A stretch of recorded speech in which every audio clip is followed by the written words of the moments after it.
Hi, I'm Rebecca from Fit Test Australia.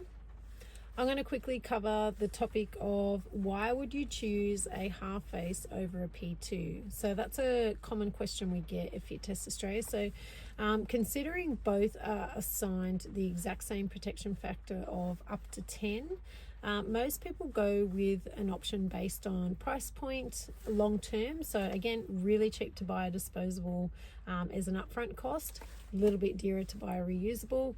But long term, if I'm a worker and I'm going to chew through about, not literally chew through, but use about, 2, 3, 4, 5 of these in a day, all of a sudden that's not so cheap anymore. And maybe it's better to get a half face reusable respirator because you're only going to be changing the filters periodically in line with manufacturer recommendations on that filter. So depending on the hazard is going to change the lifespan. So you always have to reference the manufacturer recommendations on that one.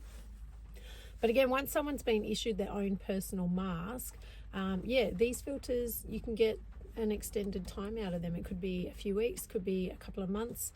I believe most lifespans are up to 6 months, but again, you really have to adhere to the manufacturer recommendations on what the hazard is and the appropriate lifespan. So great for convenience. People lose their half face, it gets stolen, it gets damaged.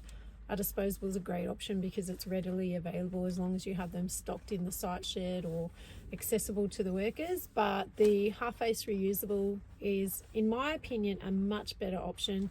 You know, if workers are going to be requiring to wear their respirator a lot, once they've got their own, all they have to do is just keep cleaning it and storing it and making sure that they change the filters appropriately, and they always have respiratory protective equipment with them.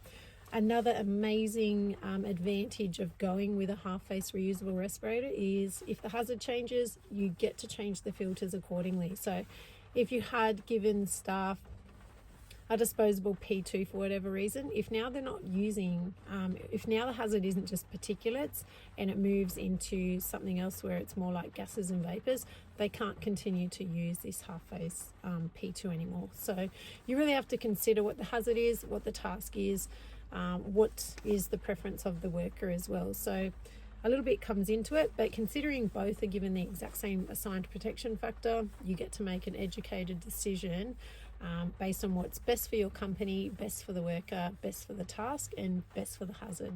I hope that helps.